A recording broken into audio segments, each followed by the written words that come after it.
couple of months ago, I was in a meeting in London, and it was with NATO kind of representative countries, tech companies, contractors, and of course, the number one threat that they all identified for national security was Russia. But when asked about AI and the impact of that on their infrastructure, they had no answers. They said, well, China is the problem, and China is the province of American companies. They need to deal with that. Month after that, I was in Dubai at GITEX, largest tech conference, pretty much in the GCC. The largest networking company in the world stood up and said that whether it's Central Asia, whether it's Africa, whether it's other parts of the world, that the impact of adversarial AI is going to truly brunt the America's capabilities in those regions, and that they were looking for help from our government and from others in how to brunt the entire issue of adversarial AI, particularly what they believe will come from China. And so my talk today is all about what do we do with the Chinese AI platforms that are being built, the AI factories that are being developed. And if we think about it, in the last year, DeepSeek and Qwen have been downloaded over 200 million times. That is the largest of any AI platform that exists. In fact, the top 10 AI products in the world come from China. The second part is that they are actually growing at over 30 million downloads per month. So where are they going? Well, of course, China is the number one spot, quickly followed by the US, India, and Russia. But the second part of the equation is even worse. China today has a massive power advantage over the United States. In fact, if you look at all the headlines that you see about how many gigawatts are being built in the United States today, 5 maybe are online today. In China, there's over 100 gigawatts online and growing. What that translates into is almost 5,000 foundation models every 6 months being produced, compared to 5 gigawatts online here, maybe half a dozen being produced. So as you can see, the breadth and depth of where China is and what its intentions are pretty substantial. The last thing is that when you also look at other parts of the world, like Africa or South America, we don't really get good reports on what they're doing. But we know that they're running on older processors, still GPUs, but maybe A100s or something to that effect. They slip below the export rules, so they're able to run these. They, too, are all using AI that comes from the top 10 downloaded Chinese foundation models. So what does it all mean? Well, the models are free, so you can't beat that. They're really good. They're compatible with all the cloud architectures out there. They run on all the GPU designs. And they're in the hands of millions of people who are building applications that will run across every industry, including defense and intelligence. And these models, as we know, all come with embedded designs and instructions from their creators, the Chinese government. So what do we do about this? And have we ever seen this before? So 20 years ago, we had the Kaspersky Group, which was really a cybersecurity product. Almost all the agencies probably here used it. It was used widely across America. It was only after multiple years did we realize that they had open trapdoors. They had actually created the ability for Russian bots and others to come in and pull data from proprietary databases, shut down websites, take advantage of grids, and we finally got rid of that, and it opened up the door to really all the other cybersecurity products that are now built in America.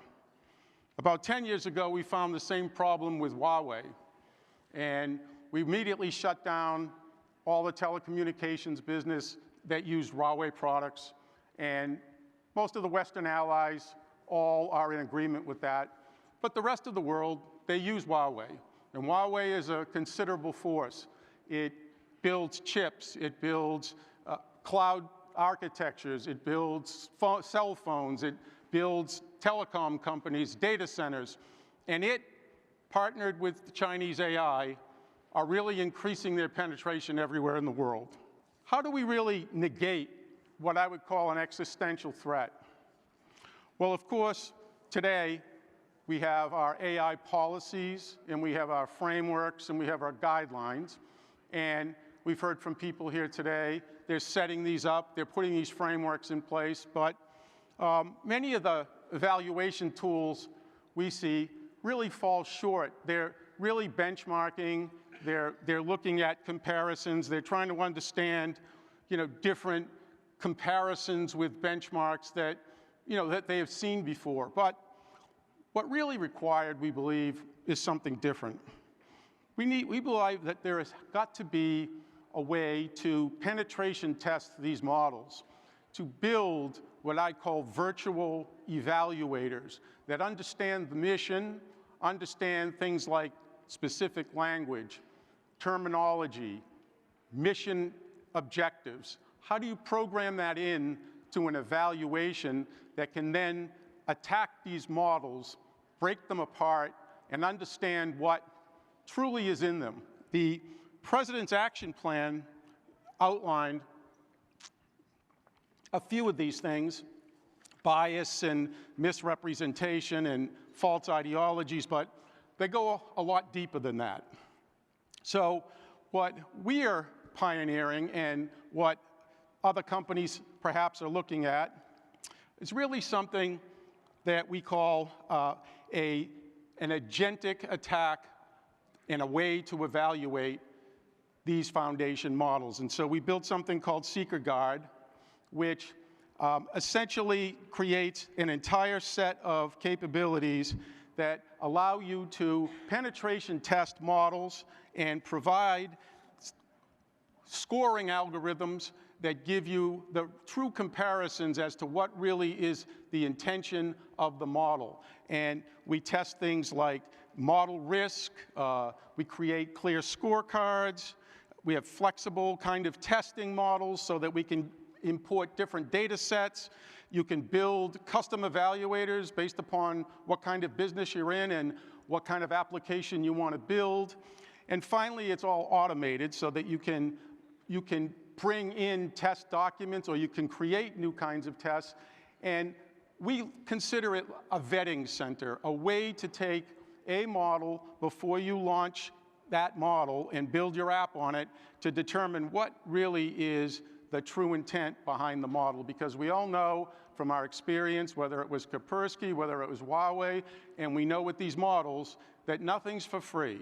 And the Chinese models are going to be, in those models, they're going to be trapdoors, and in those trapdoors, they're going to be giving instructions to that model, and the model will give data back to the Chinese government. And so I believe it's imperative that before anybody take a model and run an application and put it into a production environment or a defense and intelligence environment, that they need to be able to run these kind of quantifiable tests.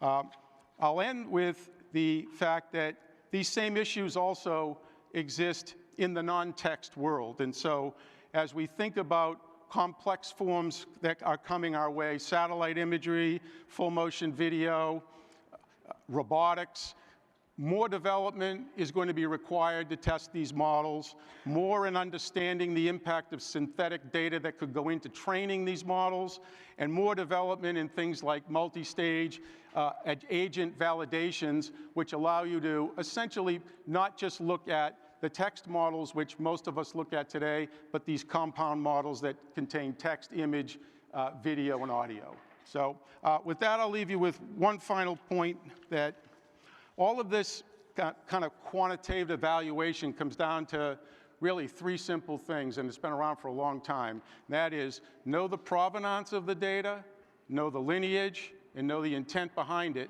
And it's the same no matter what data type you test, no matter what model you look at. You've got to know those three things before you launch a model and build a product with it. Thank you.